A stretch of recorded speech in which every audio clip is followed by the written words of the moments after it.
So I got a set of these Samsung washer and dryers, and I'm going to do them in a stackable configuration here in this small pantry. And so I've got the washer in place where it needs to be, and it's balanced. And then I'm going to use this kit that cost about 20 bucks on Amazon, and I'll put a link to that product in the description of the video so you can see it. But I'm going to show you how that little bracket kit mounts on top of the washer, and you put your dryer here. And hopefully have some luck with the lineup of this vent hose and my spacing off the wall. I really don't want this thing to be too far off the wall, but looking at this bracket that comes with this kit, I think it actually might be that this washing machine has to come out another couple inches here off the wall. So let's go ahead and take a look at that kit. Here's a look at the brackets. They're gonna go on the back of your washing machine. They're gonna go like this, and then your dryer is gonna screw in to here. So your dryer is actually gonna sit on this top of this here and have screws in here. And then this is gonna try to match up with the bolt on the back of your washer. And this kit comes with 2 of these, also comes with some bolts here to use for these hookups.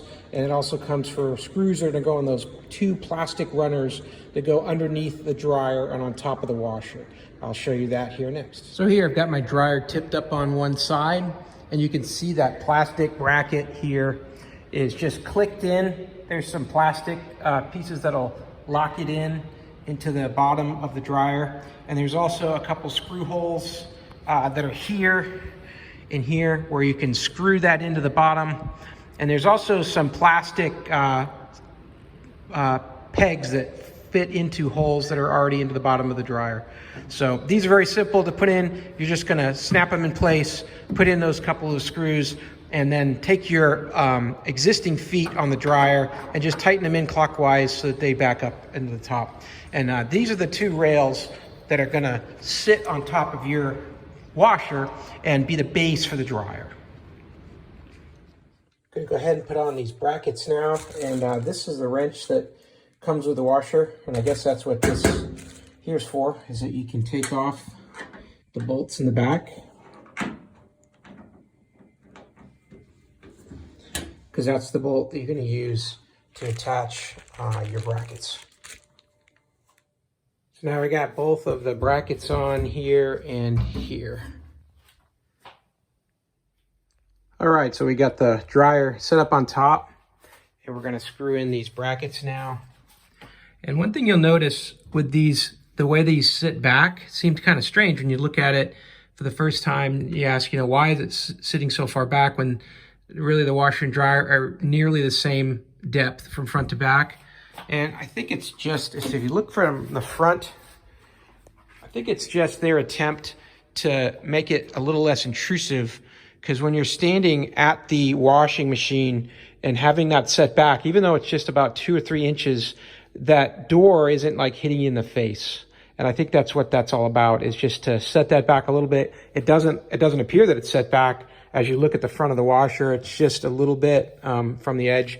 The bottom does taper in a little bit on these units, but I think that's why that is. It's just so that as you're standing there, this ring here from the top door isn't hitting you in the head.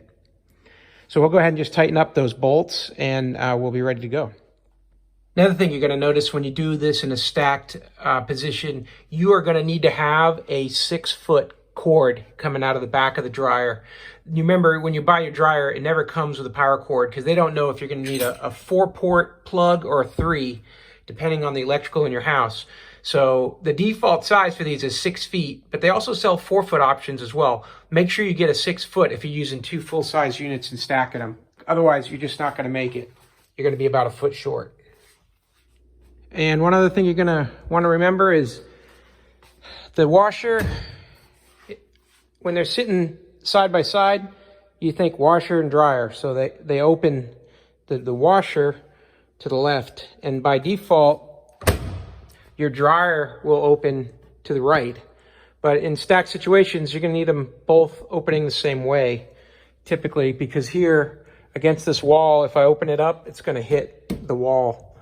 So these are easy to reverse because there's a bolt here and here, and same thing on the other side, and you basically just switch the hardware. And then you'll be able to have the washer and dryer both open the same way. Well, I hope this helped you figure out how to mount your dryer on top of your washer in a stack configuration using one of those stacking kits. I put a link to the kit that I use in the description of this video. And if the video helped you, please give it a thumbs up, and that'll help other people find it as well. And as always, have a great day.